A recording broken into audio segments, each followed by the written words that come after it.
बिस्मिल्लाहिर्रहमानिर्रहीम। अल्लाहुम्मा सल्लि अला मुहम्मद व आले मुहम्मद व बारिक वसल्लम। Today we are going to start the most important topic for class second year chemistry. It's valid for both federal as well as both Mirpur board because the thing is that we have a same book. इसके अलावा भी आपके पास जितने board हैं और जहाँ पे buffer solution नामी टॉपिक आपको मिलता है नजर आता है तो ये टॉपिक आपके लिए है।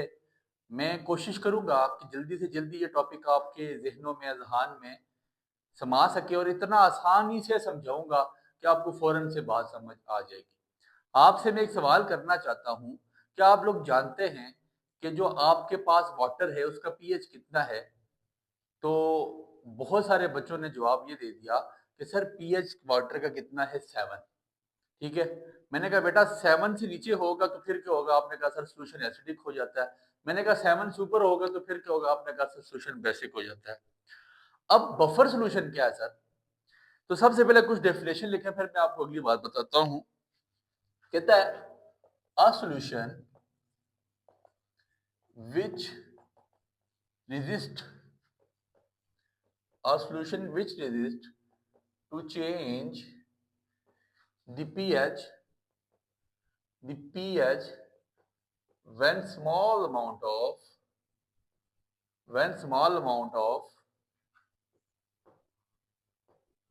acid and base are added to it। Basically buffer solution वो सोल्यूशन है कि जो अपने अंदर शामिल होने के बाद, मतलब अपने अंदर एसिड और बेस को भी शामिल होने के बाद अपना पीएच तब्दील ना करे। दोबारा सुने, ऐसा सॉल्यूशन जो अपने अंदर एसिड और बेस की कुछ अमाउंट शामिल होने के बाद भी अपना पीएच तब्दील ना करे, 7 ही रहे, उसको हम बफर सॉल्यूशन का नाम देते हैं। मैं डेफिनेशन के बारे में आता हूं फिर समझाता भी हूं, मेरी बात पे गौर करें। आपके एटमॉस्फेयर में कार्बन डाइऑक्साइड, फॉर एग्जांपल एक जगह पे पानी खड़ा हुआ है, मैं आपको मिसाल देता हूँ। किस जगह पे पानी खड़ा हुआ है, खासी अरसे के लिए वहां पे पानी आपने देखा जी खड़ा हुआ है। अब एटमॉस्फेयर में कार्बन डाइऑक्साइड वहां पे आती है, पढ़ते पढ़ते पढ़ते ऐसा होता है वो सोल्यूशन को एसिडिक कर देती है। अब जब सोल्यूशन एसिडिक हो जाता है तो इसका मतलब है कि उसका पीएच उससे कम हो जाता है। ऐसे ही है ना, पीएच 7 से कम हो जाएगा, हम कहेंगे सर ये तो सोल्यूशन अब एसिडिक हो गया। ठीक है, अब वो वाटर पीएच उसका 7 नहीं रहा, एसिडिक बन गया, पीएच उसका 7 से कम हो गया। इसी तरह आपने एक गिलास में, ये बड़ी प्यारी मिसाल है, आपने गिलास में पानी डाला हुआ था और गिलास में आपको पता है सिलिकॉन सिलिकेट से बनता है, तो वहां से सिलिकेट की कुछ अमाउंट उसमें आती गई आती गई आती गई। एक वक्त ऐसा आया कि उसमें बेस जब ऐड होती गई है तो बेस ऐड होने के साथ क्या हुआ, वो सोल्यूशन, अब जो वाटर का सोल्यूशन था वो बेसिक बन गया और उसका पीएच 7 से ज्यादा हो गया। अब बफर सोल्यूशन बेसिकली ये है कि इसमें आप एक खास हद तक एसिड और बेस शामिल कर लें फिर भी ये अपना पीएच तब्दील नहीं करता। तो मैंने डेफिनेशन लिखी है solution which resist to change, जो मजामत करता है, आगे से लड़ाई करता है कि भाई साहब मैं अपना पीएच तब्दील नहीं करूंगा when some amount of acid and base are added to it, जब उसमें कुछ अमाउंट, अब देखें ना आगे चल के हम पढ़ते हैं बफर कैपेसिटी, कब तक अपना पीएच तब्दील नहीं करेगा, कब तक वो वक्त रहेगा जब तक वो अपना पीएच तब्दील नहीं करेगा। अब ये तो नहीं होता ना जी कि आप ऐसे डालते जाए पानी में डालते जाइए, कोई भी सोल्यूशन है, मैं पानी ले बोल रहा हूँ, कोई भी सोल्यूशन है आप उसमें पीएच डालते जाए डालते जाए डालते जाए, अब हमेशा तो उसने जो है ना उसका पीएच 7 तो नहीं रहेगा ना। आप एसिड डाल रहे हैं तो पीएच 7 एक खास हद तक, ये ऐसा सोल्यूशन बनाया गया कि जिसका पीएच एक खास हद तक एसिड और बेस डालने के बावजूद भी अपना पीएच तब्दील नहीं करता। इसको हम बफर सोल्यूशन का नाम देते हैं। ये ऐसा सोल्यूशन है जिसमें पीएच को लंबे अरसे तक तब्दील होने से बचाया जा सकता है या बचाया जा सके। ये सोल्यूशन बनाने का मकसद ही यही था। तो आपसे कोई पूछे तो उनको बताइएगा बफर सोल्यूशन बेसिकली यही गेम है कि वाटर का पीएच होता है 7, या आपके पास इस सोल्यूशन को आपने एसिडिक और बेसिक होने से बचाना है। बचाने के लिए क्या करता है, बचाने के लिए क्या करना है, बफर सॉल्यूशन क्या करता है, मज़ामत करता है कि उसमें कुछ अमाउंट ऑफ एसिड और बेस शामिल हो भी जाए, वो अपना पीएच चेंज नहीं करता। अब एक डेफिनेशन आप में से यहाँ पे हर एक को पता होनी चाहिए, बफर कैपेसिटी। अब देखें ना, मैंने आपको बताया सर आप भी पागलों की तरह एसिड डालते जाए, सर वो कब तक अपना पीएच तब्दील नहीं करेगा, क्योंकि उसकी कैपेसिटी तो होगी ना। मैं देखें कब तक मैं जो है ना शॉपरों से लड़ूंगा, कब तक जो है, कब तक एक वक्त आएगा मैं भी कहूंगा यार राव अब थक गयो, ठीक है जी, हाय कैसे कह दूं कि थक गया हूं मैं, जाने किस किस का हौसला हूं मैं। अल्लाह ना करे हम थकते नहीं है, लेकिन कहने का मकसद ये है कि सोल्यूशन किसी वक्त तक, एक खास वक्त तक की लड़ाई करेगा। तो बफर कैपेसिटी क्या है, लिखिएगा द एबिलिटी, वो सलाहियत, the ability to resist pH changes when the addition of when the addition of an acid और बेस। इसके बहुत इंपॉर्टेंट न्यूमेरिकल्स हैं, इंशाल्लाह उसके अलावा हम सीरीज बनाएंगे, न्यूमेरिकल एग्जांपल्स की अलग सीरीज बनेगी, वो बहुत ज्यादा इंपॉर्टेंट है, पीएच निकलवाया जाता है। तो बफर कैपेसिटी वो बता दिया, एबिलिटी वो सलाहियत जो उसको लड़ाई करवाती है, रोक के रखती है, कब तक एक खास अमाउंट ऑफ एसिड और बेस शामिल होती रहे, वो अपना पीएच तब्दील ना करे। फिर एक वक्त आएगा कि वो अपना पीएच को तब्दील कर देगा, फिर वो सोल्यूशन बफर नहीं रहना। अब बेसिकली टाइप्स ऑफ बफर, जिस तरह आपकी बुक की आउटलाइन है, मैं कोशिश करूंगा आउटलाइन से बाहर ना रहूं, इतना मुश्किल टॉपिक नहीं है, टॉपिक लेंथी भी ना करूं, अपने उससे हटूं भी ना। एसिडिक बफर और बेसिक दो किस्म के इसके टाइप्स हैं। पूछा जाता है एसिडिक बफर क्या है, बफर विच हैज, अब जाहिर सी बात है जब एसिडिक हो गया तो उसका पीएच कितना हो गया, which has pH less than 7। जब पीएच लेस देन 7 हो गया, इसका मतलब है वो आपके पास एसिडिक बफर हो गया। बनता कैसे है, इट इज फॉर्म्ड, ये बहुत इंपॉर्टेंट बात है, it is formed by mixing of, ये डेफिनेशन मैंने बहुत सारे पेपर्स में देखी है। एसिडिक बफर और बेसिक बफर, जो इसकी बेसिक, इसकी दो टाइप्स हैं बफर की, उसमें वो पूछता है, तो मैंने लिखा buffer has pH less than 7, it is formed by mixing of weak acid and its salt, by mixing of weak acid and its salt। ये बड़ी इंपॉर्टेंट बात है, अभी आपको सारी गेम समझ आ जाएगी। by mixing of weak acid and its salt with strong base, strong base के साथ हम क्या करेंगे, बनेगा कैसे, मिक्सिंग ऑफ वीक एसिड को मिक्स करेंगे किसके साथ, उसके साल्ट के साथ, स्ट्रॉन्ग बेस की मदद से। तो मेरे पास वीक बेस, आपके पास वीक एसिड क्या है, एसिडिक बफर है तो वीक एसिड मैंने लिख लिया CH3COOH, it is called acidic acid.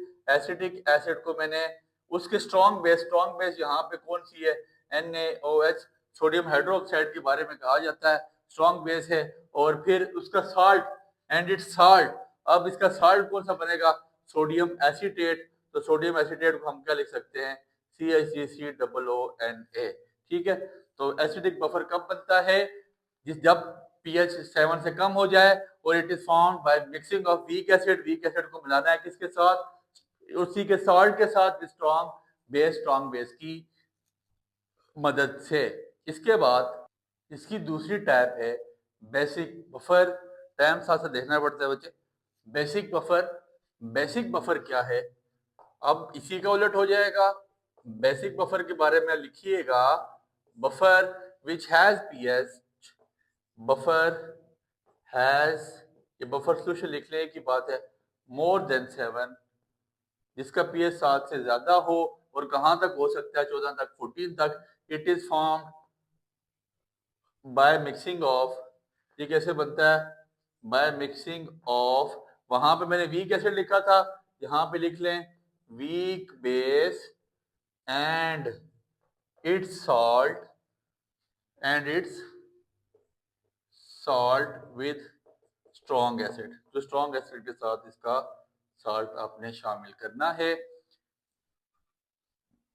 अब आपके पास स्ट्रॉन्ग एसिड कौन सा है, ठीक है, स्ट्रॉन्ग एसिड के बारे में आपको पता होना चाहिए। मिसाल के तौर पे मेरे पास हाइड्रोक्लोरिक एसिड है, HCl ऐड किया, H प्लस और Cl माइनस आपके पास अलग हो जाएगा, कंप्लीटली आयोनाइज हो जाता है। अब आपने अमोनियम हाइड्रोक्साइड लिख लीजिएगा, आपके पास वीक बेसिक है तो वीक बेस लिख लिया ammonium hydroxide, NH4OH plus NH4 ये Cl, या आपके पास इसका साल्ट बन गया NH4Cl ammonium chloride with strong acid आप HCl लगा ले, ज्यादा बेहतर रहेगा। ठीक है, अब बस ये टाइप हमें समझनी चाहिए। इसके बाद एक चीज हमें पता होनी चाहिए, बफर एक्शन। देखें, एक्शन क्या है, बेसिकली आपका रिस्पांस या उस सॉल्यूशन का रिस्पांस क्या है, कितनी देर में वो इसके खिलाफ खड़ा हो जाता है, या कितनी देर तक वो मजामत कर सकता है। मजामत कितनी देर तक, तो मैंने बताया उसकी कैपेसिटी है ना। अब बफर एक्शन क्या है कि यार उसको कितनी देर तक सॉल्यूशन, मतलब या देखे ना, मिसाल के तौर पे अब यहाँ पे अल्लाह ना करे ऐसा कोई बंदा आता है जो मेरे साथ मजामत करता है, मेरे साथ झड़प करता है, लड़ाई करता है, तो मुझे अगर वो गालियां गलौज कर रहा है फॉर एग्जाम्पल, तो मैं कितनी देर में उसको रिस्पॉन्स करूंगा। इसी तरह जब बफर सॉल्यूशन में कुछ एसिड और बेस डाला जाएगा, तो बफर आपने वहां पे हाथ जोड़ के तो नहीं बैठा रहता ना, वो भी कोई ना कोई रेजिस्टेंस करेगा, वो ना कोई एक्शन दिखाएगा, वो भी कोई ना कोई रिस्पॉन्स देगा। तो बेसिकली बफर एक्शन उसका वो टाइम है कि जितनी देर में वो रिस्पॉन्स देता है। तो हम ये बात लिख सकते हैं, रेजिस्टेंस रेजिस्टेंस ऑफर बाय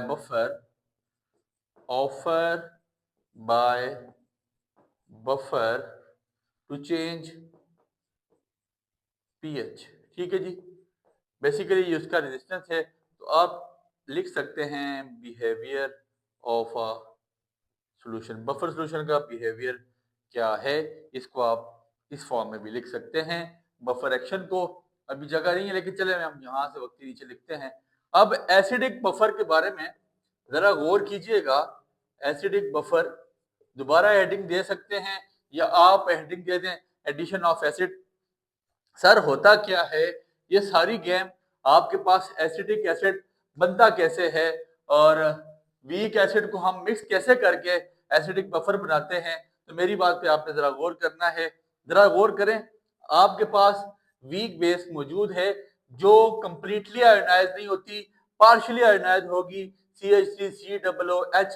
ये आपके पास एसिटिक एसिड है। ये जब पार्शियली, ये आपने रिएक्शन लाजमी लिखना है, जब ये आपके पास पार्शियली आयोनाइज होगा तो CH3COO negative plus H positive, ये आपके पास ऐसे टूटेगा। इसके आगे लिख लीजिएगा ये पार्शियली आयोनाइज हो गया, कंप्लीटली नहीं टूटा। ये वापस एसिडिक बफर की ही बात है, लिखना तो हमें चले उसके साथ ही चाहिए था। आपकी बुक ने सेपरेट टॉपिक बनाया तो हम भी सेपरेट लिख लेते हैं। फिर आपके पास इसका जो साल्ट है, ठीक है, जो इसका आपके पास साल्ट है CH3COONA, ये आपके पास कंप्लीटली आयोनाइज हो जाएगा। तो क्या बनेगा, CH3COO नेगेटिव प्लस Na आपके पास क्या आ जाएगा, पॉजिटिव, और ये कंप्लीटली आयोनाइज हो जाएगा। कंप्लीटली डिसोसिएट भी लिख सकते हैं, कंप्लीटली डिसोसिएट भी हो जाएगा, कंप्लीटली सादे से लफ्जों में क्या हो जाएगा, टूट जाएगा। अब जब हम इसमें एसिड ऐड करेंगे, ऑन एडिंग एसिड, जरा मेरी बात पे आपने गौर करना है, ऑन एडिंग एसिड, जब एसिड को ऐड किया जाता है, गौर कीजिएगा आपके पास एसिड कौन सा मौजूद है। यहाँ पे एसिड आपके पास मौजूद है, मिसाल के तौर पे मैंने एसिड ले लिया, हाइड्रोक्लोरिक एसिड, ठीक है। अब जरा गौर करें, ये टूटा H प्लस में और Cl माइनस में, ऐसे ही होगा ना सर, ये ऐसे ही टूटता है। अब जब दोबारा यहां से, आपको पता है ये आपके पास कंप्लीटली आयोनाइज तो नहीं था, पार्शियली आयोनाइज था। दोबारा ये जब आपस में मिलेगा, जब पार्शियली आयोनाइज है दोबारा आपस में मिलता है, तो CH3COO नेगेटिव, अब जाहिर सी बात है Cl तो उसके साथ ही जुड़ सकता है, नेगेटिव नेगेटिव तो नहीं जुड़ेंगे, दोबारा क्या जुड़ जाएगा, H पॉजिटिव, तो क्या बन जाएगा CH3COOH। दोबारा यहाँ पे आपके पास एसिटिक एसिड फॉर्म हो जाता है। ये बेसिकली आपके पास इसका एसिडिक बफर था, ये एसिडिक बिहेवियर था। वो पूछता है कि एडिशन ऑफ एसिड करके हम क्या निकाल सकते हैं या हमें क्या सोल्यूशन मिलता है, तो आपने उसको बताना है कि ये सोल्यूशन हमें यहाँ तक फॉर्म हो जाता है। अब इसके बाद कोशिश करें कि यहाँ तक स्क्रीनशॉट ले लें ताकि मैं थोड़ा सा इरेज करूँ और बेसिक बफर के बारे में बता दूँ। अब बेसिक बफर हमने यहाँ पे कैसे फॉर्म करना है, क्या चीज कौन सा एसिड हम यहाँ पे डालेंगे, ये बात याद रखिएगा। स्ट्रॉन्ग एसिड डालना है, किस पे आपने एडिशन करनी है स्ट्रॉन्ग एसिड की बेसिक, उसमें बेसिक बफर में। अब इसके बाद जरा मेरी बात पे गौर करें। आपके पास ये बात, बल्कि ये पॉइंट लिखते हैं बाद में, NH4OH अमोनियम हाइड्रोक्साइड, तो ये क्या किस तरह टूटेगा, NH4 प्लस हाइड्रोक्साइड माइनस अलग हो जाएगा और NH4Cl ये भी कैसे आयनाइज हो जाएगा, तो यहाँ पे NH4Cl कम्प्लीटली आयनाइज हो जाता है, NH4 प्लस प्लस Cl आपके पास माइनस। अब दोबारा ये याद रखें, जब HCl को हमने तोड़ा, HCl ये कैसे टूट गया, H plus plus Cl minus. अब जाहिर सी बात है नेगेटिव नेगेटिव साथ तो नहीं जुड़ेगा, यहाँ से हाइड्रोजन उठेगा और वापस इसके साथ जुड़ेगा, तो आप ये बात लिख सकते हैं H plus plus OH minus gives us, ये वापस क्या बन जाता है, वाटर बन जाएगा और उसका जो बफर है वो आपके पास 7 ही रहेगा। इसके बाद ये बात लिखिएगा आप अपने पास यहाँ पे, एडिशन ऑफ, ये बड़ा मेन पॉइंट है जो हमें समझ आना चाहिए, addition of HCl will not change the pH of buffer solution, pH of buffer solution। और उसके बाद एक और बात लिखिएगा, एंड एडिशन ऑफ, देखें पहले हमारे पास स्ट्रॉन्ग एसिड आ गया, फिर हमारे पास स्ट्रॉन्ग बेस आ गया, addition of NaOH with will not change the value of buffer solution। देखिए हमने देखा कि दोबारा पॉजिटिव नेगेटिव मिलके वही चीज दोबारा फॉर्म हो रही है, तो सोल्यूशन में तब्दीली नहीं आती है, इसलिए हमें ये बात पता चल गई कि यहाँ पे तब्दीली नहीं आएगी। आप ये रिएक्शन दोबारा अगर आपको मैं लिख के बताऊंगा, देखें एसिडिक एसिड CH3COOH, आप जरा गौर करें, CH3COO negative plus H positive ऐसे ही टूटेगा। फिर आपके पास क्या था, NaOH सोडियम हाइड्रोक्साइड को तोड़ें तो ये कैसे टूटता है, Na प्लस प्लस OH आपके पास आ जाएगा माइनस। अब जाहिर सी बात है हाइड्रोजन के साथ सोडियम तो नहीं बन मिल सकता, तो H plus plus OH minus gives us, ये आपके पास दोबारा क्या बन जाता है, H2O वाटर, जिसका pH आपके पास 7 ही रहता है। तो इसलिए आपको यहाँ तक परेशानी नहीं होनी चाहिए। जो दो रिजल्ट हमने फाइंड आउट किए वो आप में से हर बंदे को पता लाजमी होने चाहिए कि सर रिजल्ट ये आ रहा है, इसका मतलब है कि बफर का तब्दीली उसमें नहीं आएगी। यहाँ तक स्क्रीनशॉट ले लें, बस आखिर में इसकी एप्लीकेशन लिखते हैं, 3-4 एप्लीकेशन कि ये कहाँ कहाँ पे इस्तेमाल होता है, और फिर आपसे इजाज़त लेते हैं। इंशाल्लाह अल्लाह ने चाहा, मेरे वाहदा शरीक ने चाहा, तो हम इसकी जो